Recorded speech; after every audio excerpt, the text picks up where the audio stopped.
Welcome to the Royale Room, the official show of Fantasy Royale, the proving grounds for all of you sports fans out there to really prove if you actually know sports. And if you think you can, make sure you come and prove it. We are testing to see who will be the number one picker in the nation this year, starting with this football season coming up. Cannot wait to see all the contests, the competition, the trash talking. We're talking about Riley's hair and how it's getting so long. That's why he can't make good picks. All of that.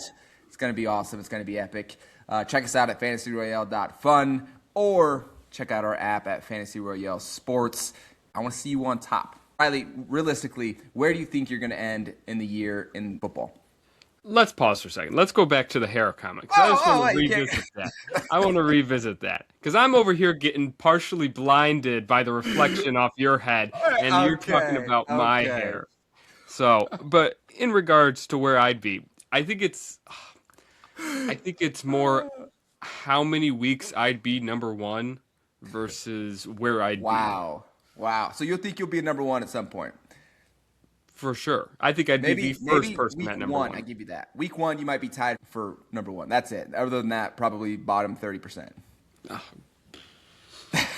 All right. Anyway. We'll see. I'll let my picks talk to them. Maybe next time you can bring some sunglasses to the podcast if my shine's, hurting your feelings or making you have to squint. Okay.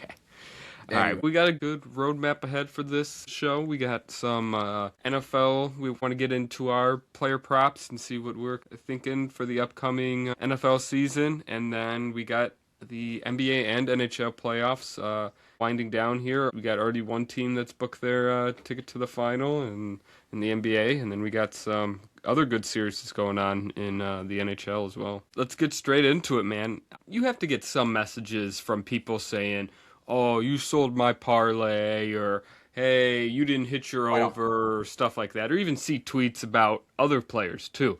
I want to know, what is the number one best stat you think is to bet? Is it receptions? Is it passing yards? Is it receiving yards? Well, I'll tell you what used to be the best. I can't bet, right? I don't bet. That's why we made Fantasy Royale free to play. But Austin's over on receptions used to be a smash every week. I'll tell you that. That's what made a lot of people some money back in the day.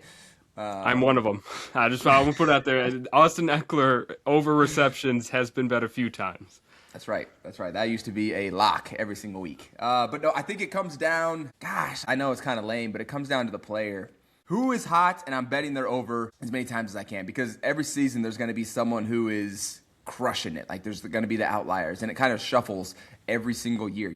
You don't know, you anticipate. You have guys that have high expectations, but who is outperforming, who's on a contract year, who's doing their thing, and I'm looking for those overs. As long as there's no injury, someone's feeling good, fresh going in, they're hot. You can probably start to tell around week 5 or 6 who's kind of starting to come into their groove for the season and going to have a kind of a career year. There's people that have career years every single year, and that's where you can make a lot of money. So sitting on the sidelines, if I'm giving any advice and I'm trying to find players that are outperforming, and I'm hitting them because they're going to run under the radar for a little bit. They'll start to match it in with the lines and everything, but again, those career seasons, it's hard to predict those, but once they start showing themselves up, take the overs for sure. It's not a specific stat line, it's the players, in my opinion, if I was a betting person. Yeah, my favorite used to be, I'll say used to be because I'm not a big bettor anymore, but I think I liked looking at that third receiver whose receiving yards line is at 6.5. I'm like, that's one reception. You got to go for it. And so I used to like adding those in there as a fun one. I can see why you don't bet anymore, because that's just horrible. That's horrible. All right. Come on, man. The third receiver, that's a wish and a prayer. A wish and a prayer that he's going to catch a ball. Hey, they hit, man. They hit. You don't know. Also, you went at me asking where I'd be for all the pickers. I want to know where you think you'd be in the world. Okay. Where bottom 10% or more? Okay. No, not even close. Bottom 10%? Come on. We're betting the games. I can't be bottom 10%. I got to at least be top 50%. You can. At least. I mean, I don't have an advantage more than anyone else. I'll say this. I think my experience playing football for, 20 years straight, since I was 9 years old, gives me an edge to understand matchups and players a little better. I'm going to think that that's going to help me get into the top 75%. I can beat 75% of pickers out there. That's my hypothesis. We'll see if it comes true. Bottom 25% is what you think. No. I can beat 75%.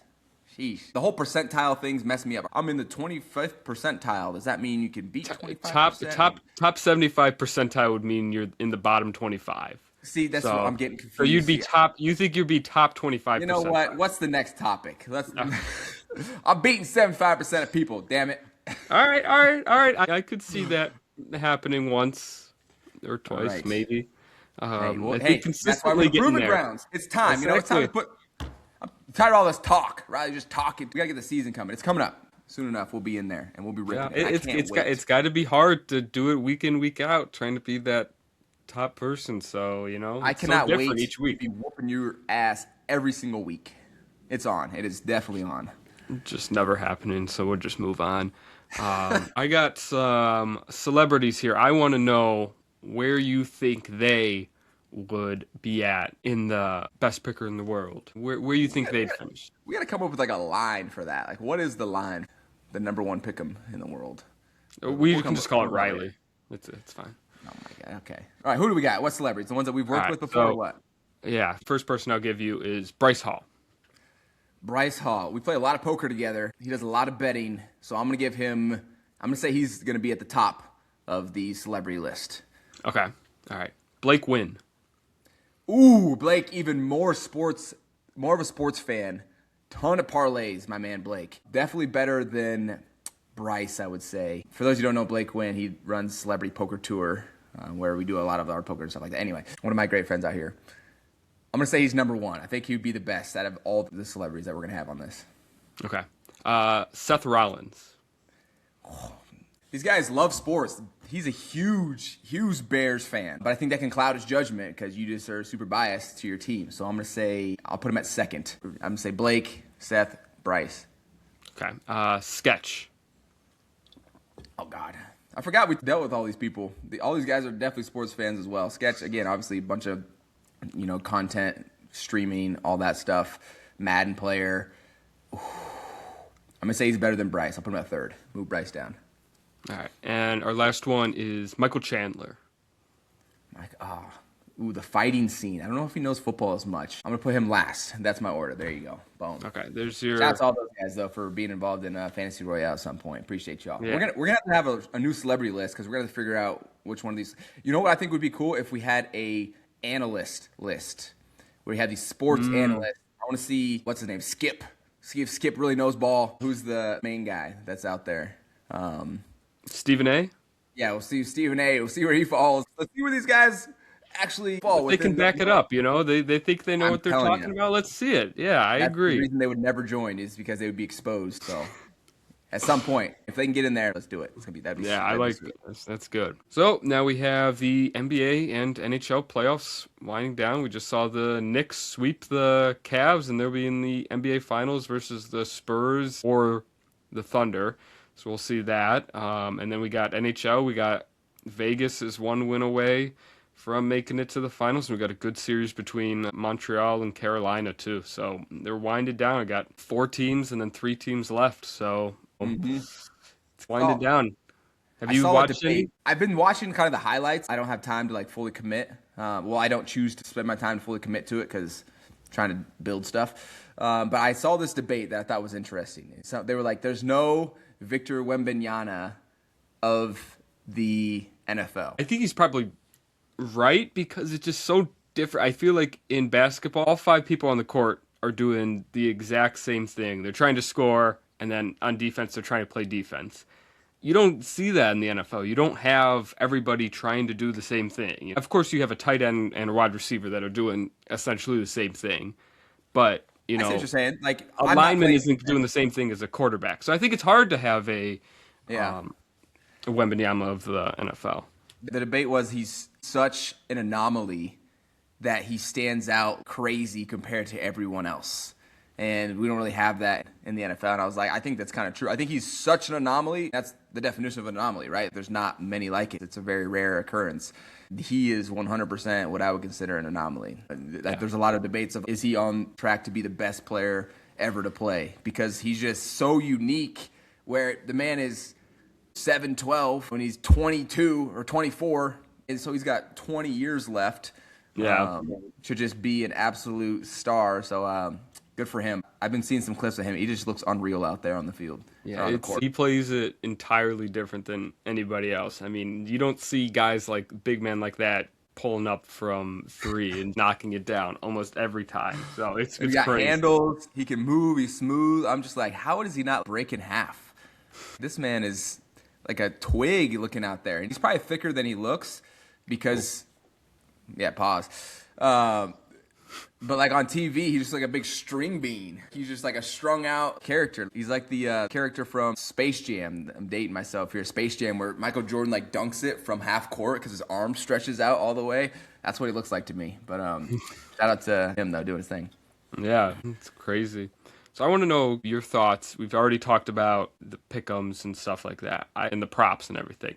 I want to know if you think it's easier to pick props in something like basketball or hockey than it is for football. It's like taking someone's under on points or over on assists. Is that easier or harder than receptions or passing yards? Personally, I'll say I feel like basketball and hockey, especially basketball, I feel like basketball almost is easier just because in football you can have things where there's so many yards, like passing yards, you could get lucky and hit a 70-yard touchdown. I mean, it happens. You get a blown coverage and basically you already hit your prop.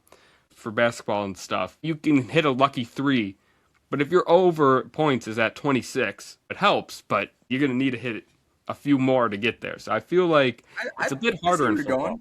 I think that's good logic right there, where it's easier in football because you can have like a one-time big play that springs you past what your mark was, as opposed to basketball where there's no like one-time big play. It still results in like 2 points or a steal. Yeah. You know, like but I think it also depends on what you're betting on, obviously. Like I think with hockey, a lot of people's over-under for like goals and assists is 0.5. So either they do it or they don't. And I feel like that's totally like, I think that's something that people don't even touch most of the time anyway. Yeah, the prop game is next level betting. If you live in the prop world, you're like an encyclopedia of football if you're good at that. Because you know players, you know matchups, you know coaches. If you're actually legit in the prop space, you are a student of studying matchups, players, the news, every little ounce of energy you can put into learning if this player feels healthy or this player is going up against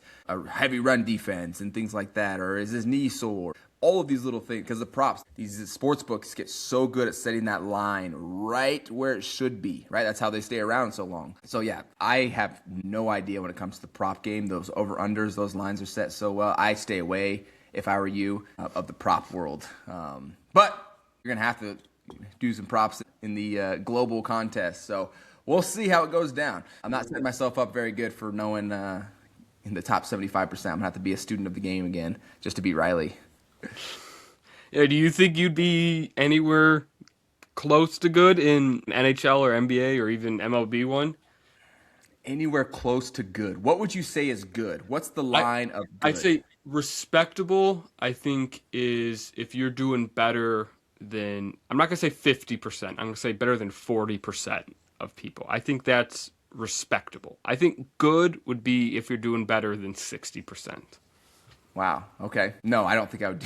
No, I would probably be bottom tier in any other sport than football.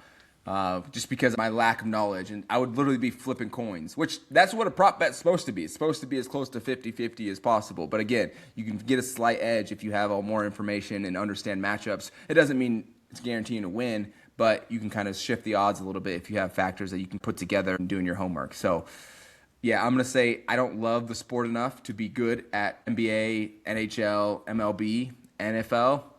A whole different story. So, no, yeah. I'll let you have those other sports. Those are all for you, man. Go get them. I just imagine if you're, I'm going to give a little insight, little hint. If you're going head-to-head, let's say 1v1 versus someone in some pick'ems, if that eventually happens. I'm not going to hint at what's going on. I was going to say, I don't know what I can say, what's going on behind the scenes, but if you're going head-to-head versus another person, I'd hate to be going against that guy who's doing an hour of research each day to see like the floor is sticky, or if you're in MLB, oh, the wind's going out today, or ooh, it's a 60-degree day, the ball's not going to fly. And that person who's looking at matchups and everything, I would hate to be against that person. Here's what we say in the NFL. Any given Sunday.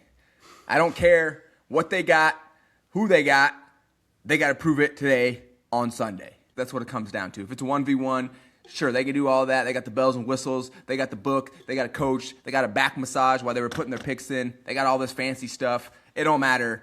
It's your picks versus my picks. Hopefully I get lucky and hit some. You never know. You never know. Yeah. That's going to do it for us today. I hope you guys enjoyed. Hope you guys are looking forward. You can see Riley and I are definitely looking forward to the competition. Just friendly competition, though. Nothing harmful. Some good bragging rights and then some massive prizes that we have coming up, too. So hope you guys are looking forward to our contest this year. If you got to this far, thank you so much for sticking around. Leave a comment. I'm curious. If anyone gets this far, leave a comment, and maybe I'll send you something. Maybe. That's a maybe. Ooh. But I'm just curious if anyone gets this far. Riley, you don't count. Neither do you, Producer Chloe. I forgot to introduce you guys, too, by the way. This is my co-host, Riley. Producer Chloe's in the back. I'm sorry. Anyway, I'm rambling. So I appreciate you guys. We'll see you next week. And as always, I acted like I had a tagline. I didn't. Peace.